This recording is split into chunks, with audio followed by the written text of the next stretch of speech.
Hello children, आज मैं आप सभी के लिए लेकर आई हूँ अपना नर्वस सिस्टम से रिलेटेड न्यू टॉपिक है सेंस ऑर्गन्स। और इसमें सेंस ऑर्गन्स में हम सबसे पहले आईज के बारे में पढ़ेंगे। ओके, तो सेंस ऑर्गन्स क्या है? Eyes it is a kind of photo receptor organ of the our body. हमारी बॉडी का फोटो रिसेप्टर मीन्स कि ये हर चीज़ को देखती है, किसी भी लाइट को क्या करती है, रिसीव करती है, उसके बाद ब्रेन में जाती है इम्पल्स। ब्रेन बताता है कि कोई भी ऑब्जेक्ट क्या है, पास में है, दूर में है, उसका कलर क्या है और उसका साइज़ क्या है। ठीक है, और इसके बाद क्या होती है, हमारी आइज़ में दो लिड्स होते हैं, अपर लिड्स एंड लोअर लिड्स। और अपर लिड्स जो होती है हमारी बॉडी में मेजर सेंस ऑर्गन्स जो होते हैं हमारी बॉडी में, वो कितने होते हैं? 5 सेंस ऑर्गन्स आते हैं। ये सभी आप सभी को मालूम है। एक तो आइज़ है, ईयर है, नोज़ है, टंग है एंड आवर स्किन। ये सभी एक पर्टिकुलर चीज़ के लिए रेस्पॉन्सिबल होते हैं हमारे क्या, सेंस ऑर्गन्स। जैसे आई से देखने के लिए है, ईयर है हियरिंग के लिए, टंग है टेस्ट के लिए, स्किन से हम किसी भी चीज़ को क्या करते हैं, टच करते हैं, मालूम करते हैं। The actual sensation is perceived by the nerve cells located in these organs. इन सब में क्या होते हैं, इन ऑर्गन्स में क्या नर्व सेल्स होते हैं। जो नर्व सेल्स भी मैंने जैसे पहले अपनी लास्ट वीडियो में बताया था, नर्व सेल्स भी 3 तरीके के होते हैं, 3 काइंड ऑफ नर्व सेल्स आते हैं। एक तो motor and sensory and associated और कनेक्टिंग। तो इनमें नर्व सेल्स और न्यूरॉन्स कह लीजिए एक ही बात है। तो ये नर्व सेल्स क्या करते हैं, इन सेंस ऑर्गन से इम्पल्स लेते हैं और हमारे ब्रेन तक ले जाते हैं। और उस ब्रेन में हमारा क्या, ब्रेन उसको इंटरप्रेट करता पड़ता है, उसके अकॉर्डिंग हमारा ब्रेन हम या हमारे ऑर्गन्स को क्या करता है, कमांड देता है, जिससे कि ये वर्क करते हैं। ओके, तो ये सेल रिसेप्टर्स भी कहलाते हैं क्या, हमारे नर्व सेल रिसेप्टर्स भी कहलाते हैं। हमारी आई ऑर्बिट में लोकेटेड होती हैं। आई ऑर्बिट में मीन्स कि एक ऑर्बिट होता है, एक स्फेरिकल ऑर्बिट होता है, उसमें हमारी आईज क्या होती हैं, लोकेटेड होती हैं। तो इन ऑर्बिट्स में जो ये लोकेटेड होती हैं, ये एक बॉल की तरह वर्क करते हैं। बॉल की तरह क्यों? क्योंकि इसमें जो मसल्स होती हैं वो हेल्प करती हैं हमारी आइज़ को रोटेट करने के लिए। और यू नो कि 6 muscles are there to rotate eyeball in this orbit. Okay, तो हमारी आइज़ की मोस्ट एफिशिएंट रिसेप्टर है किसके लिए, लाइट का है। ये हमारे ब्रेन को बताती है कि किसी भी चीज़, कौन सी चीज़ कहाँ दूर है, इसका कलर क्या है, इसका साइज़ क्या है। ओके, हमारी आइज़ की जो आई लैशेस होती हैं वो भी हमारी किसी भी बाहरी पार्टिकल्स को हमारी आइज़ में गिरने से बचाती है। जैसे कि हमारा जो अपर आईलिड होती हैं उसमें टीयर ग्लैंड्स पाई जाती हैं। टीयर ग्लैंड्स मीन्स आंसू वाली ग्लैंड्स पाई जाती हैं, जिनको हम लैक्रिमल ग्लैंड्स भी कहते हैं। क्या कहते हैं इसको, लैक्रिमल ग्लैंड्स। ओके, इनको हम लैक्रिमल ग्लैंड्स भी कहते हैं, टीयर ग्लैंड्स को। ओके, तो ये हमारे अपर आईलिड्स की आउटर मोस्ट सरफेस पे, आउटर मोस्ट पार्ट पर ये ग्लैंड प्रेजेंट होती हैं, जो कि टीयर को सीक्रेट करती हैं। ये सीक्रेट क्या करेंगे, सीक्रेट टीयर। और ये टीयर भी क्या होते हैं, ये नहीं कि है ना हमने अपने छोटे भाई बहन को परेशान किया और वो रो दिया, हम बहुत खुश हो गए। जी नहीं, वो टीयर भी हमारी आंखों के लिए ज़रूरी हैं। क्यों? To express our emotions. हम अपनी इमोशंस को कैसे बताएंगे किसी को, बाय आवर आइज ही तो बताएंगे। हमारी आंखों में देखकर ही तो कोई हमारी इमोशंस को समझ पाएगा। तो वो टीयर क्या करते हैं, टू एक्सप्रेस, ये हेल्प करते हैं टू एक्सप्रेस आवर इमोशंस। और क्या करते हैं, to wash away the dust particle. अगर कोई डस्ट पार्टिकल आइज में पड़ गया है तो उनको क्या करते हैं, वॉश अवे कर देंगे, धो देंगे। And contain N antiseptic called the lysozyme and contain antiseptic antiseptic called lysozyme.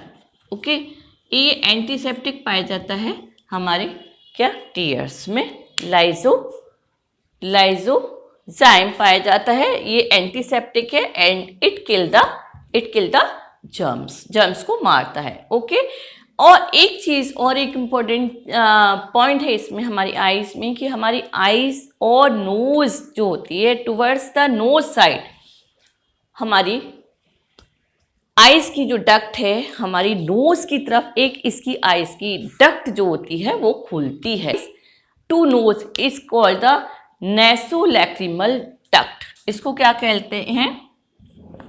नेसोलैक्रिमल duct. Okay, तो ये डक्ट क्या करती है? कनेक्ट होती है हमारी आइज़ और नोज़ के बीच में। और इस डक्ट का क्या काम है? इसी कारण जब हम आइज़ में, कभी कभी आपने देखा हो कि हमारी आइज़ में हम कोई ड्रॉप डालते हैं, आँखों में जब कभी परेशानी होती है किसी ड्रॉप को डालते हैं तो वो हमारी नोज़ में भी आ जाती है। That is the reason of nasolacrimal duct. Okay, is that clear? ये स्ट्रक्चर ऑफ आइज़ की तरफ। तो स्ट्रक्चर ऑफ आइज़ को पढ़ने से पहले मैं एक बात और बता दूं आपको कि एक कंजक्टिविटा ये लेयर होती है, it is the outer most transparent thin layer, outer most transparent thin layer. Okay, ये हमारी आइज़ में सबसे बाहर ट्रांसपेरेंट होती है, थिन होती है, आउटर मोस्ट होती है। ओके, जो कि हमारी आइज़ को कवर करती है। It cover our eyes, it cover our eyes, ये हमारी आइज़ को क्या करेगी? कवर करती है। ओके, कॉर्निया रीजन पर it is a single layer thick epithelium highly transparent. Transparent में हमने ऑलरेडी लिखा हुआ ट्रांसपेरेंट ही होती है और हमारी आइज़ को क्या करती है? कवर करती है। Any infection on the conjunctiva is called the, इसमें अगर इस लेयर में एनी इन्फेक्शन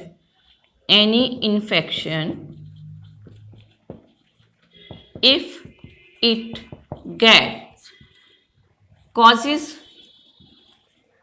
एक डिसीज होता है कंजक्टिवाइटिस, इस डिसीज को हम कंजक्टिवाइटिस कहते हैं। कब होता है वो? जब इस कंजक्टिविटा पे, जो कि आउटरमोस्ट ट्रांसपेरेंट लेयर है, जो any infection get causes the conjunctivitis. Okay, तो हमारी आइज है ये बॉल, ये तो हो गया एक जो थोड़ा सा मैंने बता दिया इसको, कंजक्टिवाइटिस अगर कुछ आता है ऐसा तो वो क्या होता है और कैसे होता है। अब हम चलेंगे अपनी स्ट्रक्चर ऑफ आइज की तरफ कि ये 3 लेयर जो होती है हमारी eyes has a ball made of 3 layer. हमारी eyes made of 3 layers. Okay, हमारी आइज जो होती है ये 3 लेयर से मिलकर बनी होती है। हैज ए बॉल कह लीजिए, मेड ऑफ 3 लेयर्स कह लीजिए, scleroid, choroid and inner retina. Okay, हमारी आइज क्या होती है? इन 3 लेयर से मिलकर बनी होती है। स्क्लेरॉइड क्या है? ये टफ वाइट आउटर लेयर होती है जो कि आइज के अंदर डेलिकेट पार्ट्स होते हैं उनको प्रोटेक्ट करती है। ये टफ स्क्लेरॉइड क्या है? Tough white outermost layer. Okay, ये आउटर मोस्ट टफ और वाइट लेयर होती है और इट प्रोटेक्ट्स डेलिकेट पार्ट्स। हमारी आइज बहुत डेलिकेट होती है, you know very well, delicate parts of our eyes. Okay, I कह लीजिए, आइज कह लीजिए, ये टफ होती है, वाइट होती है, आउटर मोस्ट होती है और क्या करती है? प्रोटेक्ट करती है डेलिकेट पार्ट्स हमारी आइज के।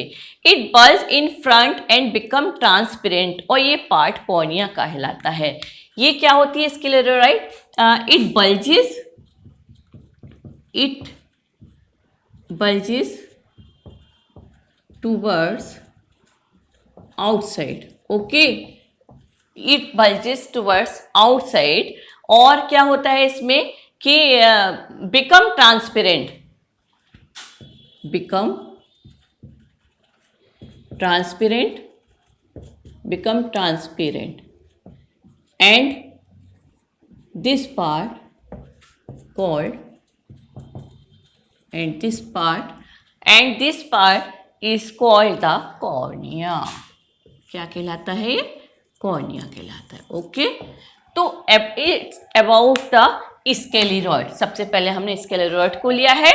कभी कभी कॉर्निया ओपेक हो जाता है. यू नो, मैंने आपको बार बार कह रही हूँ, आउटर मोस्ट होती है, डेलिकेट होती है, ट्रांसपेरेंट होती है. ये 3 चीज़ें मैंने आपको, एक तो वाइट बताया, डेलिकेट होती है, बल्जेस टुवर्ड्स आउटसाइड होती है, एंड ट्रांसपेरेंट होती है. मैं बार बार आपको बोल रही हूँ ये ट्रांसपेरेंट होती है. और भी पार्ट्स हैं जो कि ट्रांसपेरेंट होते हैं, तो आगे चल के बताऊंगी क्यों ट्रांसपेरेंट होती है. Okay, transparent, and this part is called the cornea. Scleroid है.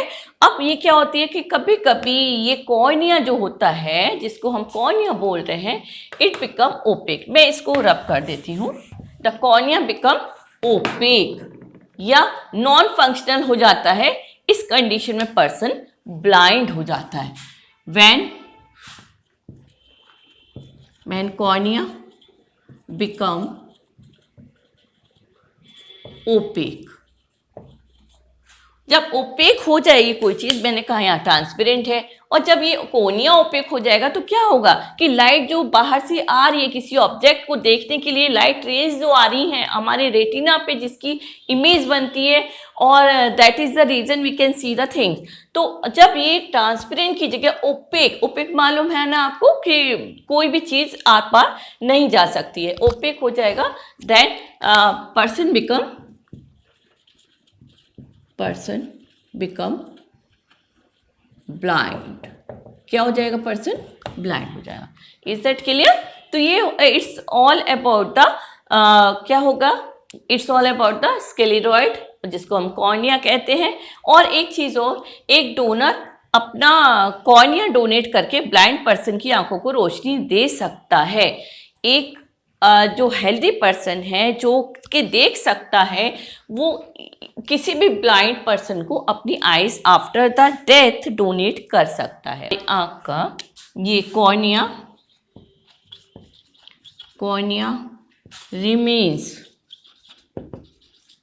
remains alive after our death up to 40 hours. हमारा ये कॉर्निया 40 आवर्स तक क्या होता है, अलाइव रह सकता है. और जब ये कॉर्निया अलाइव है और पर्सन की डेथ हो गई है, तो क्या होगा, जो भी पर्सन अपने आई को डोनेट कर देते हैं पहले से, तो जो उसके घर वाले हैं वो कांटेक्ट करेंगे उस सोसाइटी को कि आप डेथ हो चुकी है और आप इनकी आइस को ले जाइए. आइस का मतलब कॉर्निया को ले जाइए. अब वो क्या होता है, उसके ये आई बैंक वाले आते हैं और उसकी आइस को ले जाते हैं. और ये जो आइस होती हैं, एक हजमा जो होता है, इसको स्टोर कहाँ करा जाता है, स्टोर इन ब्लड प्लाज्मा या स्टेरिलाइज्ड किसी भी सॉल्यूशन में इसको स्टोर किया जाता है. ओके, तो इसको स्टोर करने के बाद किया जाता है कि हमारी आई के कॉर्निया को ग्राफ्ट किया जाता है. जब भी उस पर्सन को, किस पर्सन को, ब्लाइंड पर्सन को लगाना होता है, तो डॉक्टर इसको ग्राफ्ट करते हैं और डिफेक्टिव कॉर्निया को निकाल दिया जाता है. जो ब्लाइंड पर्सन है उसके डिफेक्टिव कॉर्निया ओपेक हो गया है, तो उसे निकाल दिया जाता है. और हेल्दी पर्सन के कॉर्निया को क्या किया जाता है, ट्रांसप्लांट कर दिया जाता है या ग्राफ्ट कर दिया जाता है. और क्या है ये, इस तरीके से विजन क्या होता है, जो ब्लाइंड पर्सन है who can't see, he is able to see all, सब कुछ देखने के लिए काबिल हो सकता है. ओके, तो इट इज़ अबाउट द स्केलेरॉइड. स्केलेरॉइड आपके समझ में आ गया. अब सेकेंड पार्ट इसका जो होगा कोरॉइड होगा. Just 7 times,